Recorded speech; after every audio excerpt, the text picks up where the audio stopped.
Saudara, Anda masih bersama saya Syematika dalam Kompas Aceh Sepekan. Banjir yang melanda 23 kecamatan di Aceh Utara sejak 5 hari terakhir kini mulai surut di sejumlah kecamatan. Namun hingga kini 6 kecamatan masih lumpuh terendam banjir Rabu siang. Banjir yang menerjang Aceh Utara sejak Sabtu lalu mengakibatkan 23 kecamatan terendam banjir. Kini kondisi banjir tersebut mulai surut di sejumlah kecamatan, namun masih terdapat 6 kecamatan yang masih lumpuh, yakni di Kecamatan Luk Sukun, Matangkuli, Pirak Timu, Tanah Pasir, Tanah Luas, dan Baktia.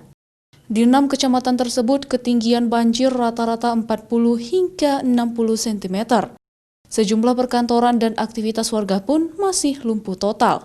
Dari data terbaru BPBD Aceh Utara, dampak banjir juga mengakibatkan 4 orang meninggal dunia di sejumlah kecamatan, yaitu seorang petani di Kecamatan Matangkuli, seorang petani tambak di Kecamatan Tanah Pasir, seorang santri hafiz di sebuah pondok pesantren di Kecamatan Luk Sukun, dan seorang perempuan di Kecamatan Pirak Timu. Dari 23 kecamatan, 6 kecamatan lagi ini memang masih sangat berimbas.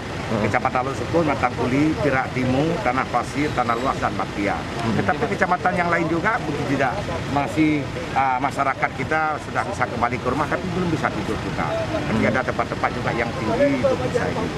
Menurut informasi, kami dimuat informasi dari posko, itu yang meninggal hanya 4 orang. Sementara yang hilang sampai saat ini belum ada informasi pada saya. Pengungsi kita dari 19.225 kakak itu berjumlah 61.045 jiwa.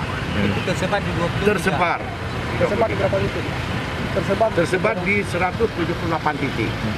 Hingga kini sebanyak 19.225 kepala keluarga yang terdiri dari 61.045 jiwa masih mengungsi yang tersebar di puluhan desa di sejumlah kecamatan di Aceh Utara. Zikri Maulana, Kompas TV, Aceh Utara.